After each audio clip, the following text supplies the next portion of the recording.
जिसकी मस्ती जिंदा है उसकी हस्ती जिंदा है, न तो समझ लीजिए कि वो आदमी जबरदस्ती जिंदा है। मुस्कुराते हुए दिन बिताना, यहाँ कल क्या हो किसने जाना, जिंदगी एक सफर है सुहाना, यहाँ कल क्या हो किसने जाना। गुड आफ्टरनून स्टूडेंट्स, कैसे हैं सब लोग? नवरात्रि चल रहा है, चलिए मेला देखिए और पढ़ाई भी कीजिए। ऐसा ना कि बहुत दिन मेला देखिए, ठीक बात नहीं है। तो आज की इस वीडियो में हम बात करेंगे क्लास 11 ट्रिगोनोमेट्री एक्सरसाइज 3.4, इसका प्रश्न संख्या 3। प्रश्न में करना क्या है, निम्नलिखित समीकरण को का जो मुख्य हल है और जो व्यापक हल है उसको ज्ञात करना है। यानी कि find the principal and general solution of cot x equal to -√3। cot x बराबर -√3 का व्यापक हल भी ज्ञात करना है और मुख्य हल भी ज्ञात करना है। मतलब जनरल सॉल्यूशन भी ज्ञात करना है और प्रिंसिपल सॉल्यूशन भी ज्ञात करना है। तो आइए लेकर आते हैं आपको डायरेक्ट वीडियो पर। अब cot x को पहले तो हम tan x में कन्वर्ट कर लेते हैं। तो आप लोग पढ़े हैं 10th में कि tan x into cot x equal to 1।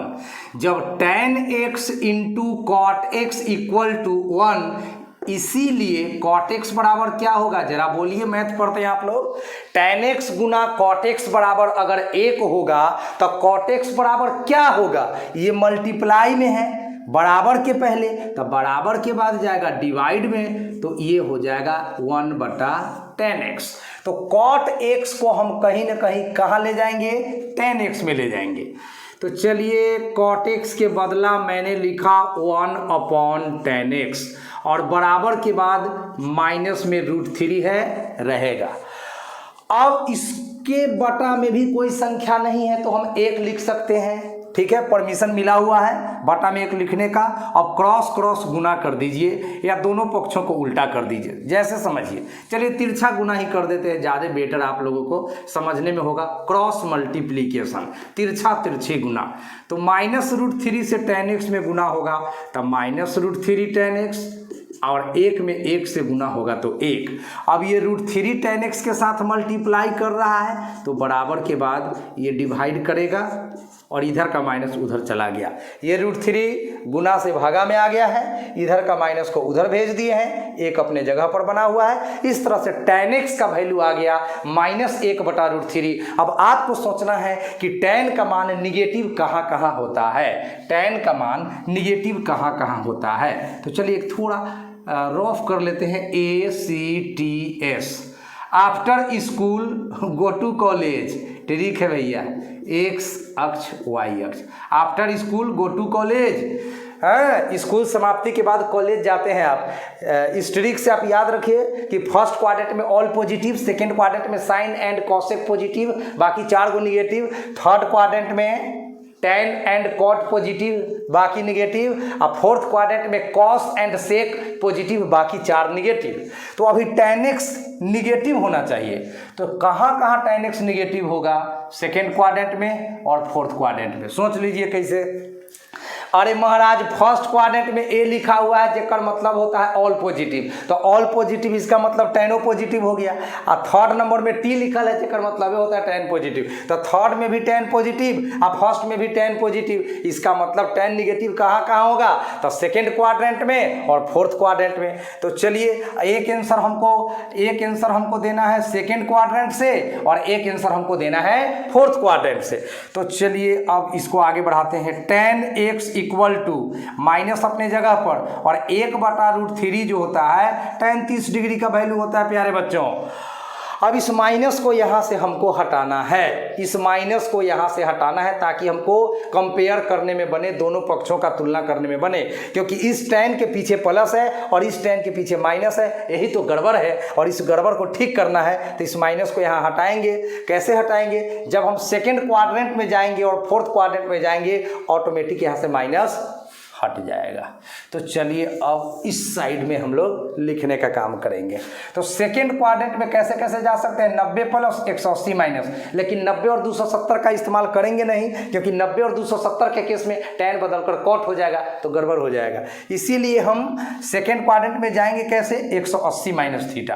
तो ये tan x उतार दिया मैंने, यहाँ से tan x लिख दिया मैंने, और बराबर के बाद माइनस tan 30 डिग्री के चलते मैं लिख सकता हूँ tan 180 डिग्री माइनस 30 डिग्री, क्योंकि tan 180 minus theta minus tan theta हो जाता है, और 180 माइनस 30 का मतलब हो गया 150 डिग्री। और 150 डिग्री का कोण कहाँ बनता है, सेकेंड क्वाड्रेंट में। हम आपको आगे बता दिए हैं और टिक मार ले हैं पहले ही से कि बउआ रे एगो आंसर देबू कहाँ से, तो सेकेंड क्वाड्रेंट से, आ एगो आंसर कहाँ से देंगे, तो फोर्थ क्वाड्रेंट से।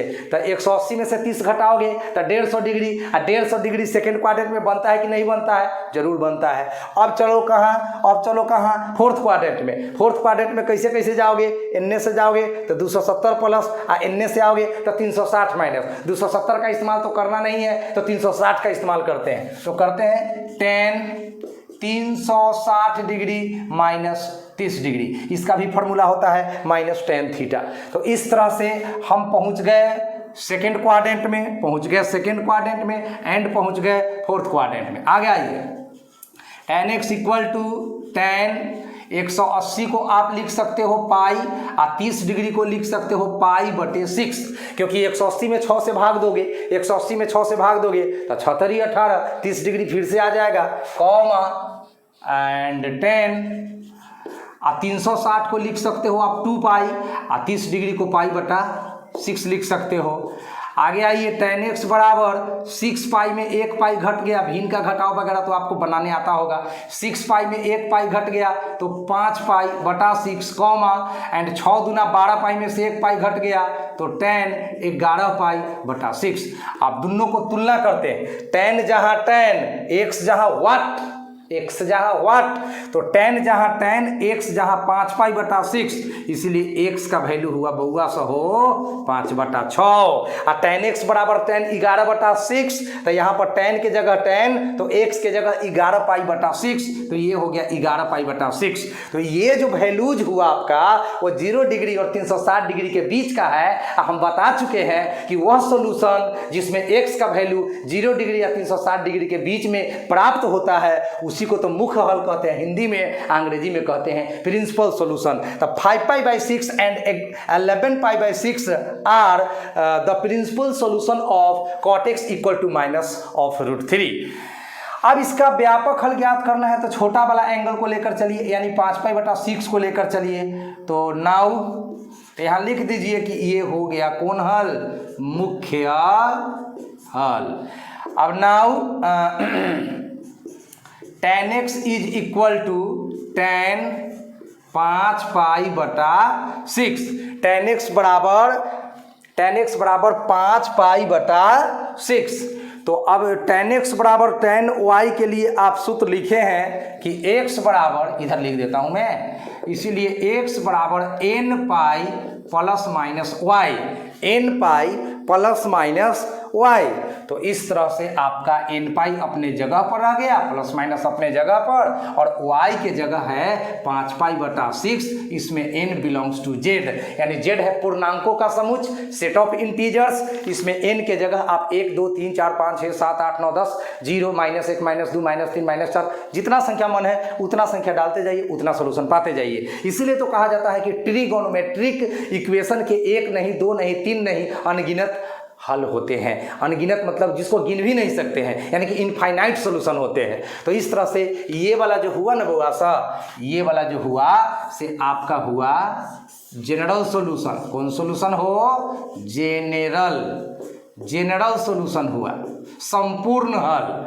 और ये वाला जो हुआ 5 पाई बटा 6 और 11 पाई बटा 6, ये आपका मुख्य हल होगा। तो उम्मीद करता हूँ कि आपको ये वीडियो अच्छा लगा होगा, मैथ समझ में आ गया होगा। मैं अपने तरफ से पूरी कोशिश करता हूं कि जितना हो एक्सप्लेन करके मैथ आप तक पहुंचाऊं। फिर भी अगर कोई त्रुटि या कमी रह जाती होगी तो कमेंट के जरिए बताना आपका कर्तव्य बनता है, और उसका कोई ना कोई सुझाव निकाल कर आप तक पहुंचाना मेरा धर्म और कर्तव्य बनता है।